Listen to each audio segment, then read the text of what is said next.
Good morning, heart and soul.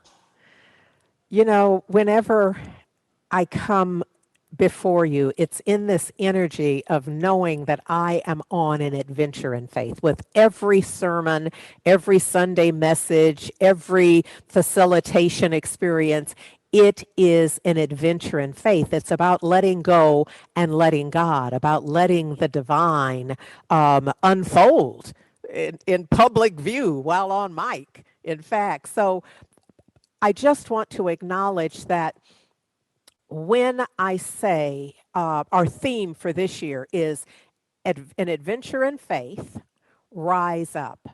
For me, that rise up is exactly the same as dig deep. So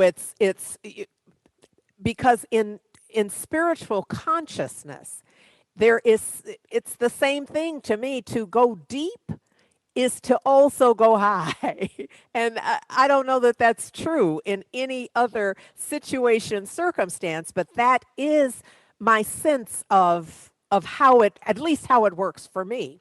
So I want to back up a little bit here to, in case you are joining us for the first time or haven't for a while, or you not remembering the last thing I said a few weeks ago, I just want to, sometimes the old softball player in me wants to tag the base before I move on. And so this is a form of me tagging and moving on, that I want to remind you that this notion of rising up and digging deep is with the intention of calling forth a new heaven and a new earth, new spirituality, a new consciousness that, of course, yields new outcomes, different circumstances, different situations. And so I want to remind you that in Isaiah 65 and 17, that the notion was, behold, I am creating. In Second Peter 3 and 13, it was, we look for the new heavens and the new earth. And this idea of dwelling in righteousness was all about right use of law.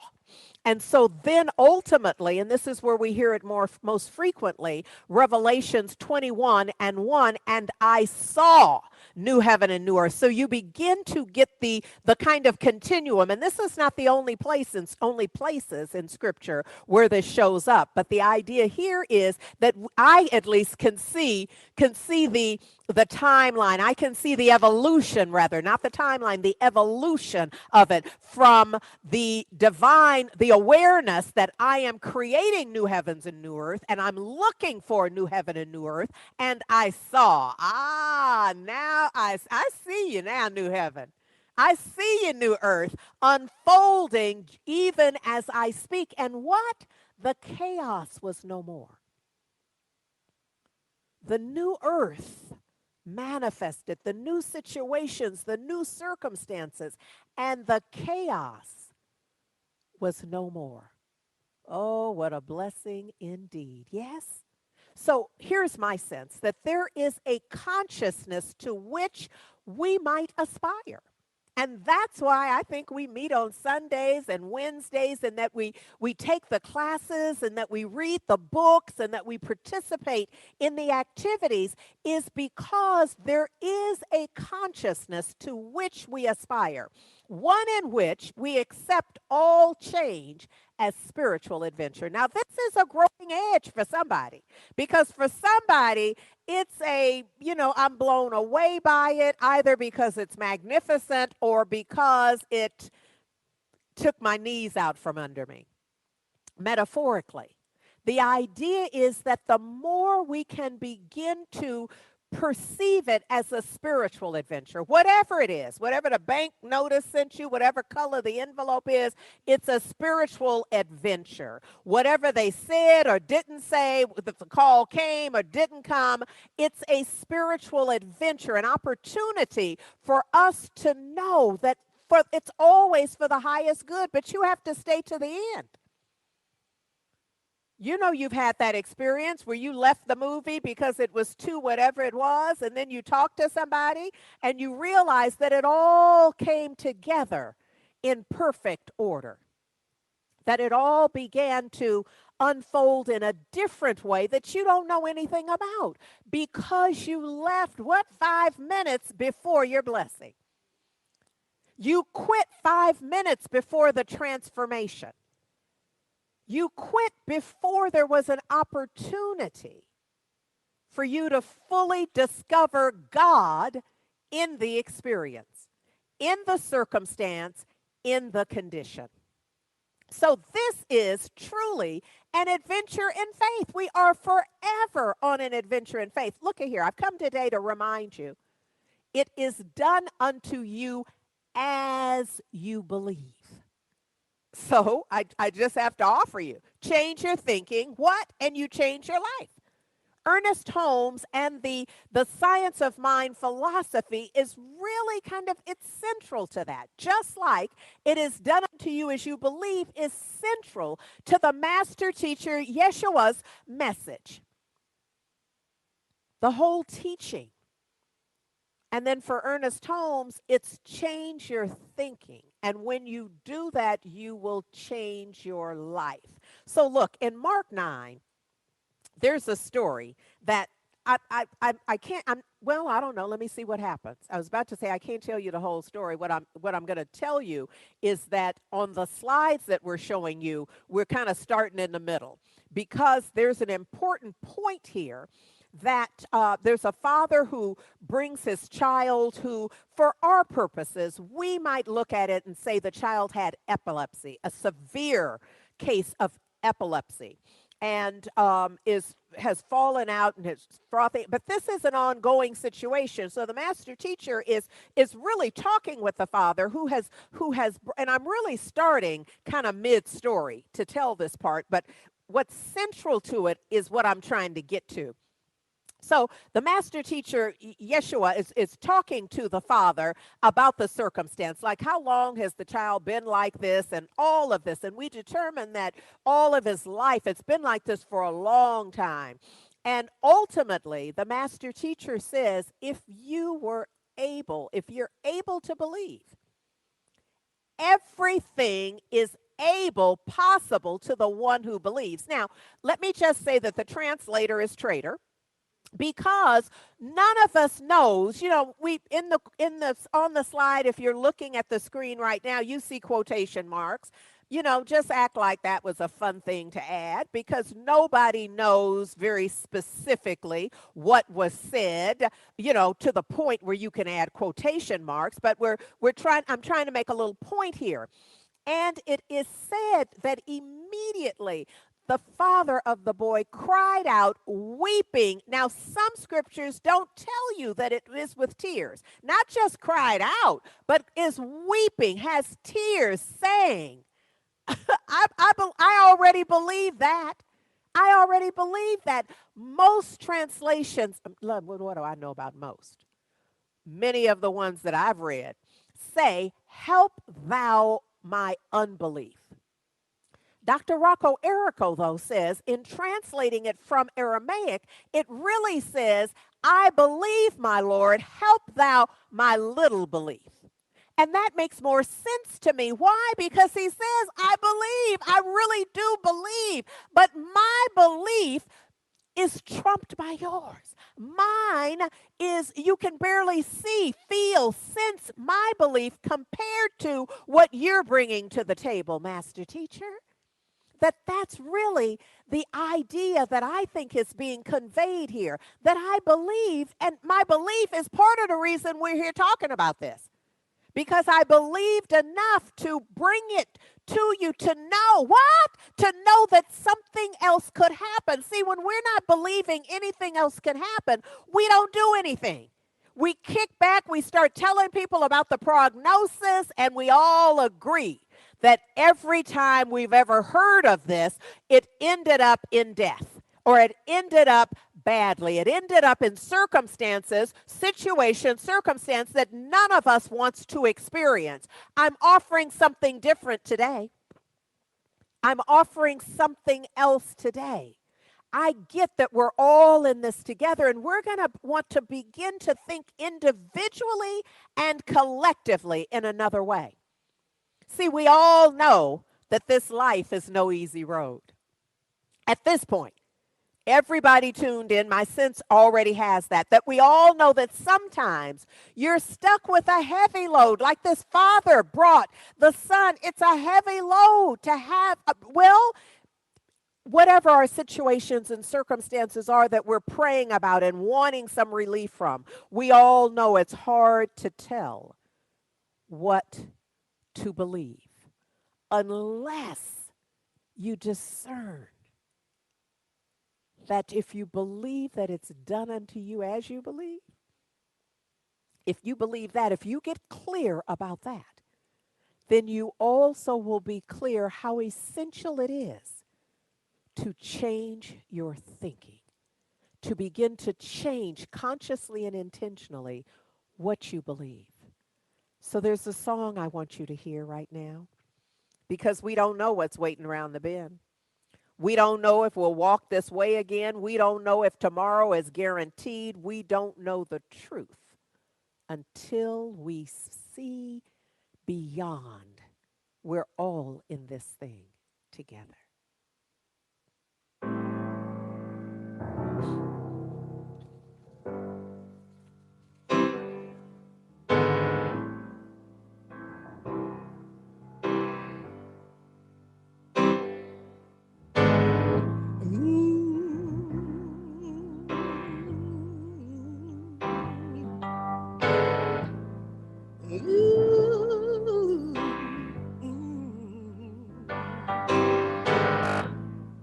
We all know this life ain't no easy road.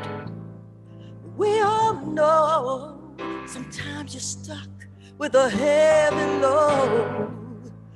We all know it's hard to tell what to believe.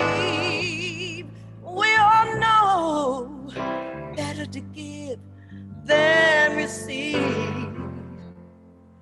We're all in this thing together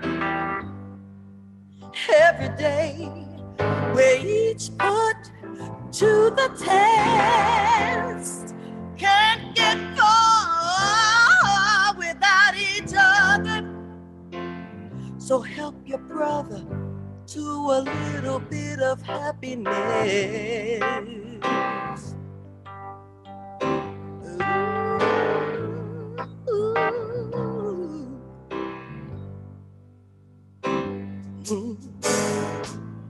We don't know what's waiting around the bend. We don't know if we'll walk this way again. We don't know if tomorrow is guaranteed. We don't know the truth until we see. We're all in this thing together every day we're each put to the test. Can't get far without each other. So help your sister to a little bit of happiness.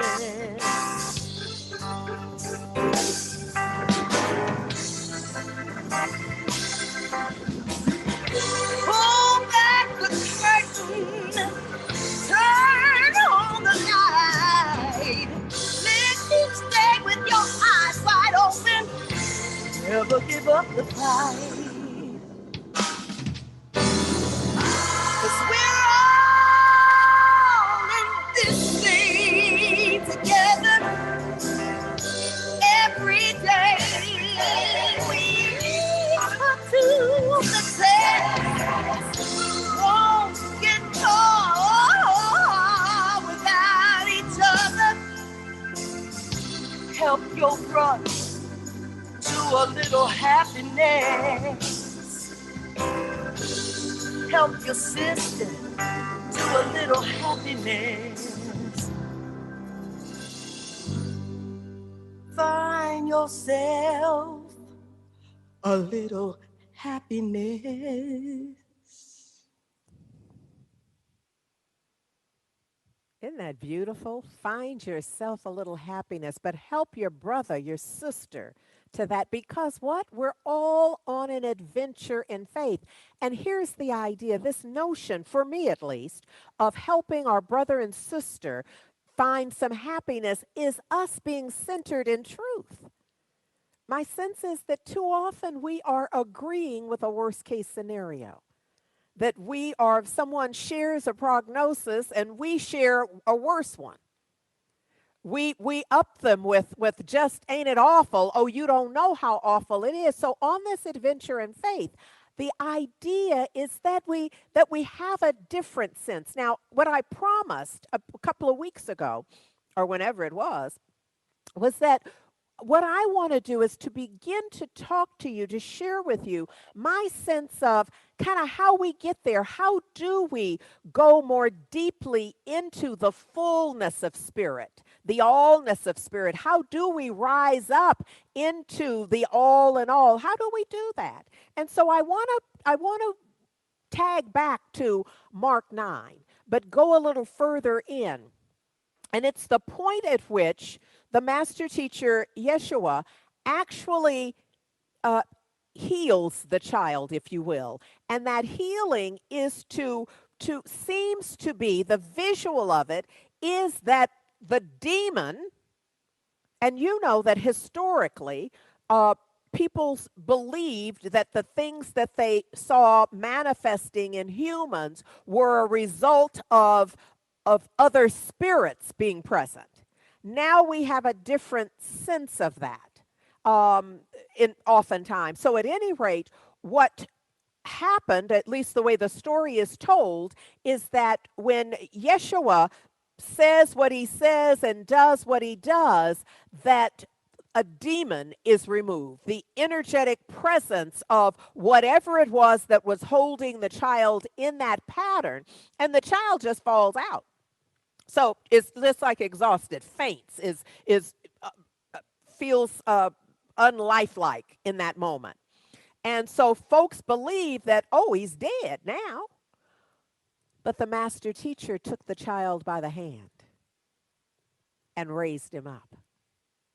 And later, so you can imagine how people are just buck-eyed with mouths open watching this experience because they've never seen this happen before. Nobody's ever seen this kind of healing where it is on that level where they see the child in the worst case scenario, and then moments later it seems that it's entirely different. So later when the master teacher is alone with his disciples, they're asking him and themselves, why were we not able to do this? Why can't we heal like you're doing? You know, you taught us some stuff. Why is it that when we use the very stuff that you taught us, why is it that it's not working for us in the same way? And it is said, it's written that the master teacher's response was that this kind of thing can only come out by fasting and prayer. Now, my sense is that for most of my Bible reading life, I always thought it was fasting at the physical level, meaning that skip a meal and pray. And then voila, my consciousness is. Now, as I say that aloud, for anybody else who thought, now, I'm not against fasting for physical health and well-being. But this ain't that. I'm not talking about how many meals you skip would make a difference, because I'm not believing that. I'm going to rock with something Emmett Fox said. If you're reading Around the Year with Emmett Fox, regularly, you know that today he speaks to this. He's using some different scriptures, but the point that he makes is that the most profitable method of fasting is abstention from negative or error thoughts. I'm going to say negative and error thoughts, both, all of that. Let go of all of that. He says in some cases it's necessary to abstain from thinking about a particular problem at all, because there are certain problems, usually those you've been mulling over too much, that are overcome only by prayer and fasting. Now look at how I'm linking this up, because you know that daddy, that baby has had that situation and circumstance for so long that the whole family and the neighbors and anybody who cares is mulling that over too much. We become at the effect of it. So you get the diagnosis and the prognosis, and then you keep thinking about it. And I know you're smart, and you go look it up. And you read about it, and then you subscribe to the blog about it, and then you just pretty soon you're the expert about it, but you're going to have to fast and pray. You're going to have to cut that out. You're going to have to fast from your focus being on that situation. Now, I know it sounds counterintuitive, but look at here. It's done unto you as you believe. So if you believe that your subscription to the blog is going to be the key to the healing, then go on with your blog self. But if you believe that there is a power, and that's why we're willing to rise up and dig deep simultaneously, then you understand that you're going to have to fast from all of your intelligence, all the data around this diagnosis and prognosis. You're going to have to let all that go and consider a new thing. My sense is for everyone who saw that scene with the master teacher, that they're left with a new thing. They will never be able to think the same way again. You know, and my sense is that each of us in our own lives can tell a similar story. That each of us is aware of a time when we believed, you know, I can only do what comes to me, y'all. That there was a time when folks thought, we're not going to the moon. It's a conversation. It's a conversation. But when they shoot, if they ever get anybody up out there, they're not going to be able to land nowhere because none of this is real. There are people, well, we know the Wright brothers. There's not going to be no planes up. But Columbus, the world is flat. Come on, you can't trust us to know what it is and how it's going to be. She tried to tell you that in the song. That none of us knows how it's all going to unfold. So we are primed to believe, to trust the divine. Emmett Fox says that in such a case, like I've just described, where we are mulling it over and we're researching it and we're the smartest ones, when other folks get it, they call us because we know all about it. You better cut that out. In such a case, it's best to give the problem a definite and final prayer and then leave it alone for a time. He says, or else hand it over bodily to somebody else to handle for you. We're in this together, y'all. That's why we offer prayer right after and on Wednesday mornings early. That's why we're setting it up so that you can call in, you can write in, you can get it all kind of ways. After which your work is to keep your thoughts completely away from it. That's the fasting. See, I don't really care what you eat and when you eat it. It's what you're consuming at the level of consciousness. It's what you're taking in, what you're bathing your brain in that matters in this instance. Genevieve Barron. I'm in a little study group, and we've been rocking some Genevieve Barron of late. And we'll know for a long time, because this little study group, we just three of us, and we're just taking our time with it. And so Genevieve Barron offers us that thought power is the kingdom of God in us. always creating the results in our physical forms corresponding to our normal sustained thought.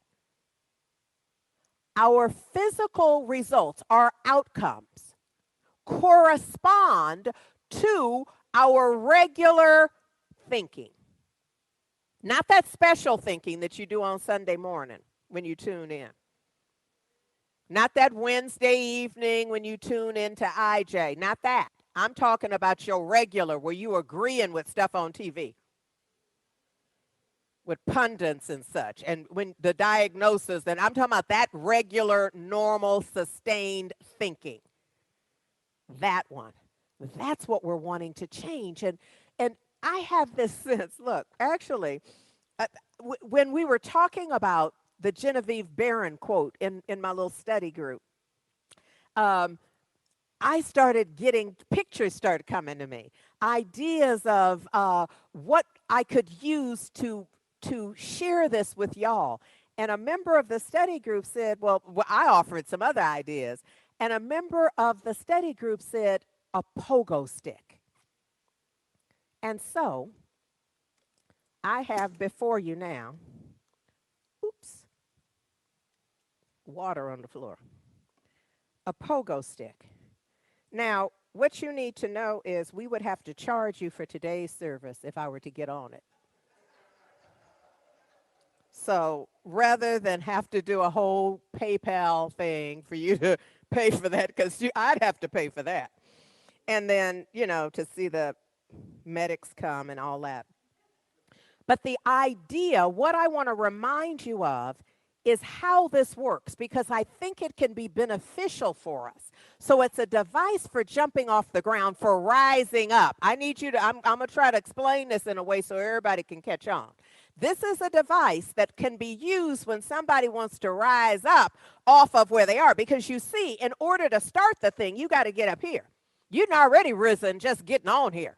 And for some, that's all we master. It's just getting both feet up, which is in itself saying a lot. Then you got to stay up. Now, look, I'm not really talking about jumping on a pogo stick. I'm using it as a metaphor. What I'm talking about, remember, our normal sustained thinking is what I'm talking about. So in order to do this, you have to get on it. So you know this in here, this is the spring. And so the idea is that once your weight is on it, your full weight is on it, it pushes down on the spring. So you have to be willing to work with it. When it's at full compression, the jumper is lifted by the recoil. And if you've ever seen the young folks do this, you see that there is mastery in it. Because not only can they jump up and down, which we're like, ooh, that's really good, but they can then move it in the directions they want to go, can go higher than we even imagine. So look at here, this process is repeated to maintain a periodic bounce. So you have to do it enough, but you see, we don't do prayer like that. We don't do our conscious awareness like that. We will tell the facilitator, the practitioner, I already did that. But on a pogo stick, you cannot announce, I've already compressed it. It requires continuous and continuing action. Focused attention. You can't talk on the phone and pogo. It requires the focused attention of shifting your weight. Come on, somebody. Understand what I'm talking about. Shifting your weight off the center line of what you used to believe into the direction of how you want to go now. Y'all better pogo metaphorically. I'm not suggesting that anybody hop on a pogo stick right away. In fact, I want the video to reflect that I discouraged anybody from going out getting on the grandchildren's pogo stick. Y'all need to hear me with this. But instead, the idea is that we begin to shift our thinking as if we want to be able to rise up with a continuous action. We're going to have to focus in a way. Look, Genevieve Barron goes on to say, you have been given dominion over every adverse circumstance and condition which may arise. It's the conscious use of the creative power of thought to protect and guide you through. Here's the thing. It'll provide for you as well, but it's only attainable through an understanding of the natural relations between mental action and material conditions. So you may not have understood before the science of pogoing. But here's the thing. If you understand how life gets to be the way it is, you'll understand how you must behave in order to have the kind of outcomes. Because you can hang on to the little pogo stick. I'm going to leave it here so y'all can maybe see it as we go. To be reminded that there is something that you're responsible for your part. You know, you have to balance you. You have to figure out exactly how do I, yeah. And those of us who did it as youngsters, you know, with our fearlessness, that we just hopped on it, but I don't think anybody gets it right the first time. You have to focus enough to learn how to use your weight. I'm talking to you about the power of the conscious use of creative power. You have to determine how to use your weight. Judge Thomas Troward, who we're aware of Genevieve Barron because she was Thomas Troward's only student. And so Judge Thomas Troward said, by your habitual thoughts. Remember, she said your normal sustained thought. That's what we're talking about here. I'm using this pogo stick as a metaphor because it requires it requires sustained balance in order to do it. She says by your habitual thoughts, you create corresponding external physical conditions. By what you do on here, it allows you to then be in a whole, look how I'm doing this. Ooh, look at me. You see, it's that idea that there is a way to soar, but you're going to have to do and be what's required in order to have that as an outcome. Judge Troward says, because you create the nucleus which attracts to itself its own correspondence. By that activity in mind and in body. He says, in due order, the finished work is manifested on the material plane. But you got to do your part. You must do your part. And here I understand what a challenge it is for us because we believe, as our brother James Baldwin says, that any change in what we believe, especially the changes we've been praying for, cause the breakup of the world as we've always known it. And that's scary. I know it's scary. But you see, you're not going to get off the ground until you do something that's scary, until you let go of the rails. Remember last week, if you were here, and if not, it just gives me joy to update you, that we were bathed in Ricky Byers' music. And one of the songs, which was Something Turned Me Round, she says these amazing lyrics.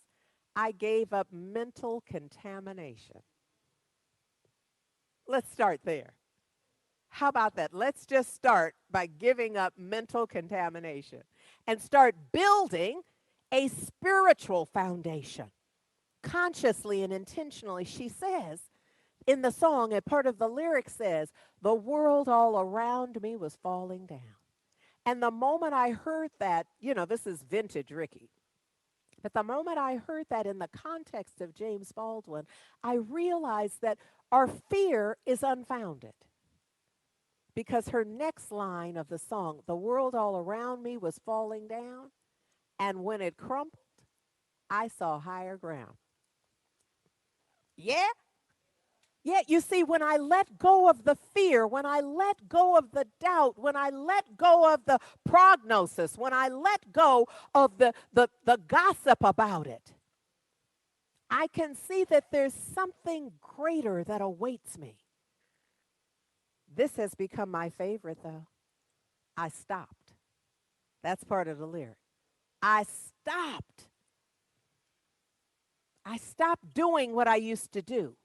I stopped thinking what I used to think. I stopped moving in this unconsciousness.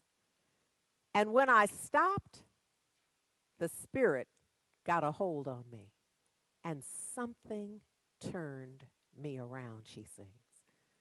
And I think that that's so powerful. I want to make sure that I dip you in that again, that I stopped. We got to just stop for a moment. There's no way to get on this with a run. You must stop and almost consciously and intentionally get yourself up there. Even if you're young enough to safely hop up there in one fell swoop, it still is a conscious and intentional move. Ernest Holmes says that our challenges change to opportunities and our problems to possibilities. That's what we're looking for. We're looking for that divine shift from the way we used to think about a thing, the way we've been entertaining it, the way our friends and family see it. Because when we're urged forward by divine truth, then we proceed into correct action and bring forth right solutions. I want to remind you that you are not the victim of verdicts. Not a medical, not economic, not age, not social, not financial.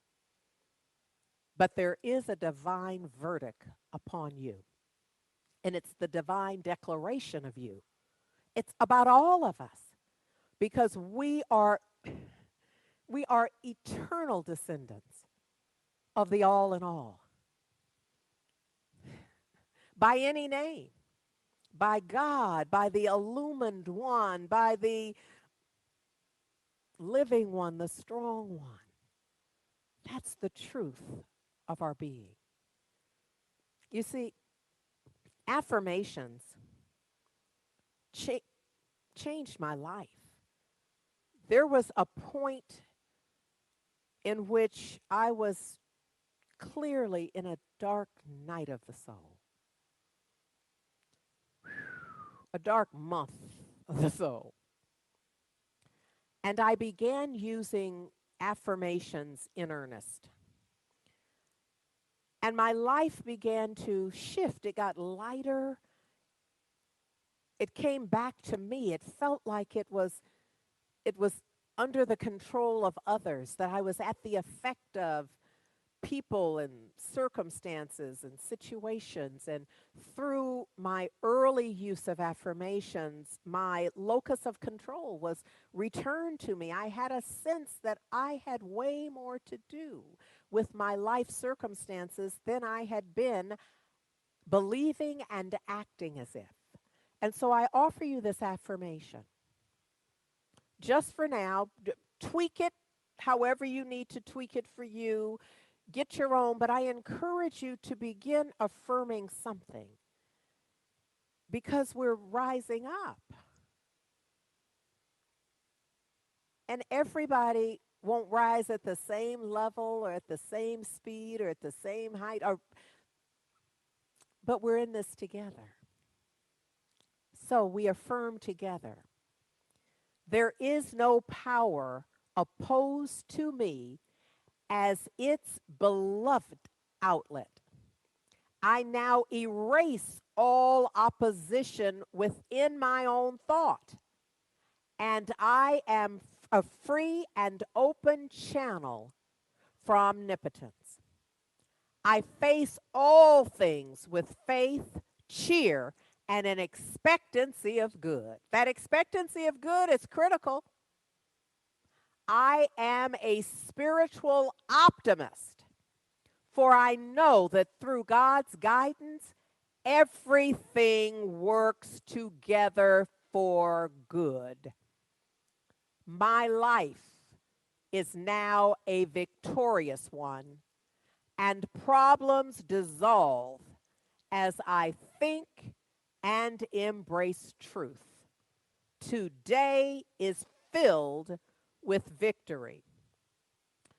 Back during our anniversary of 2019, our 10th anniversary, the film Harriet about our beloved matron saint was released.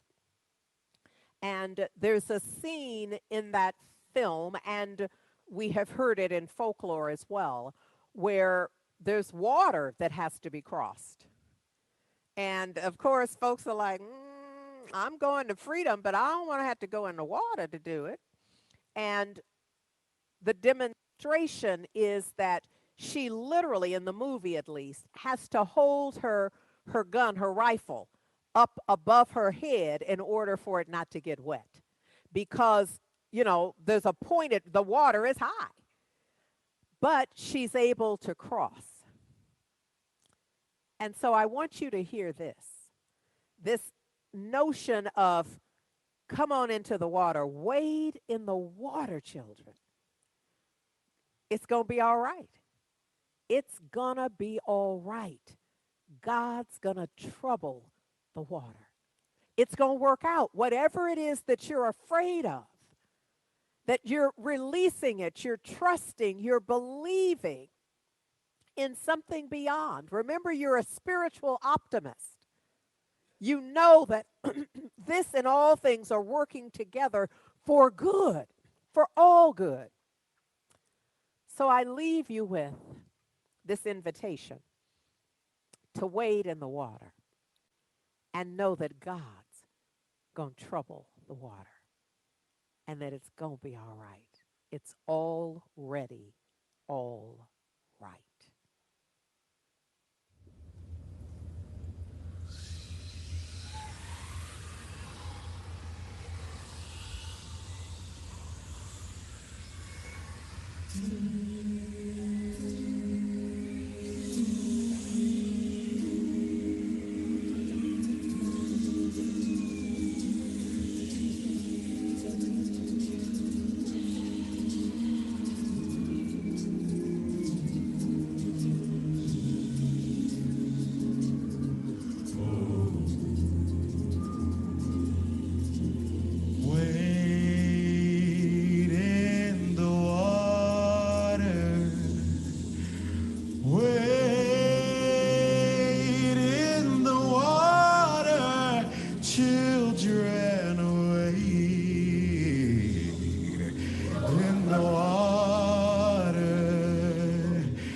God's gonna trouble the water.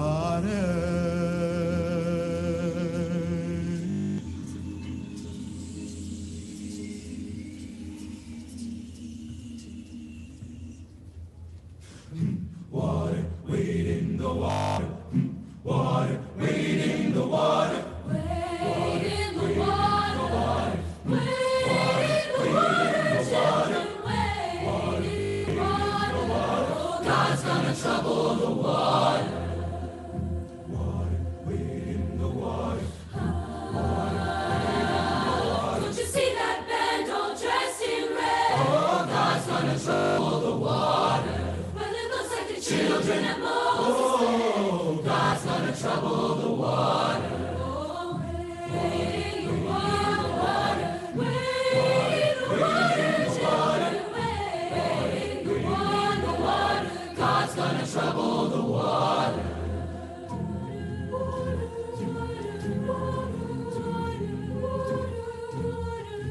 Don't you see that band all dressed in white? God's gonna trouble the water. Well, it looks like the children of Israel. God's gonna trouble the water.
Here's the thing, y'all.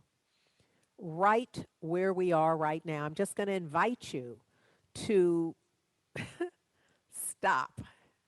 Remember Ricky's words? I stopped. And in my stopping, Spirit was able to do something. So we're going to stop right now and give the divine an opportunity, an invitation to be.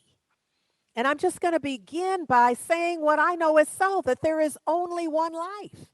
There are lots and lots of manifestation, infinite manifestations, but there's one life. And it's the living one, the strong one. It is magnificent. It has everything. Everything in life shows up in this. Everything it's all God. I have to remind myself that it's either God or it isn't. And because I believe it's God, I have to cease and desist having these little exceptions to it. This part over here doesn't seem to be God. It's all God.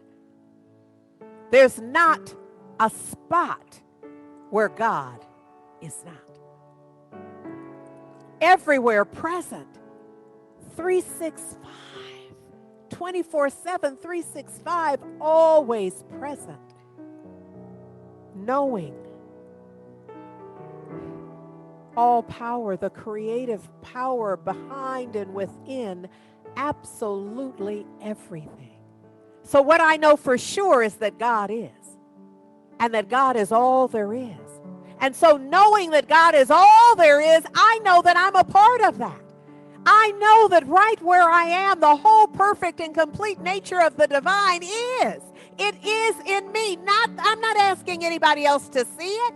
I'm not asking anybody else to know it or talk about it or to nothing. It doesn't have anything to do with anyone else. This is about my awareness that I am one in God. God and I be one. I and the Father are one. That if there's only God and I'm here, I must be a part of that. There's no way to separate me or anyone else out. The word I am speaking now is true for all of us. God is, I am. And knowing that God is, the allness of God is and is present everywhere, always.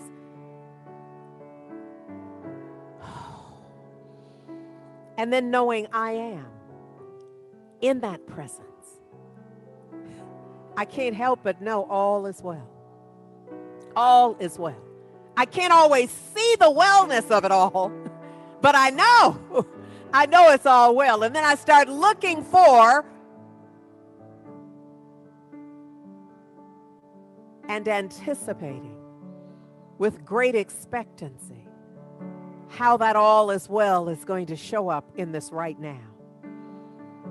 But the idea here is that I am giving it breath and scope in order to manifest. And so I speak this word, that it be a call of love. Come, Holy Spirit, come, be right here in me, as me.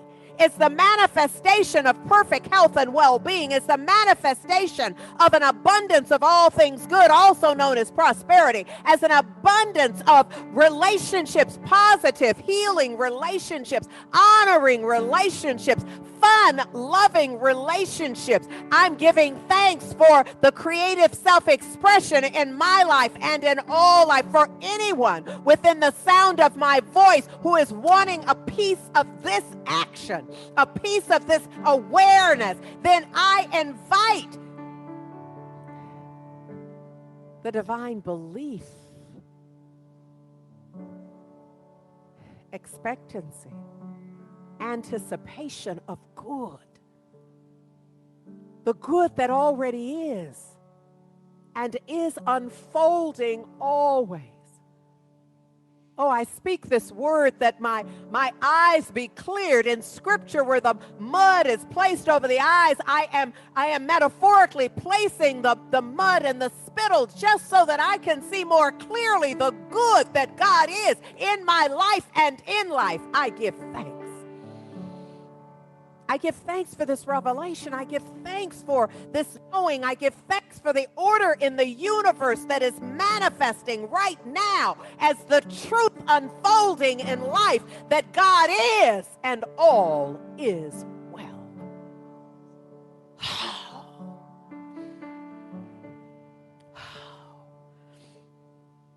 I know it's not easy to see. I know it's not easy to feel. But I'm standing in the gap, seeing and feeling and knowing all is well in God.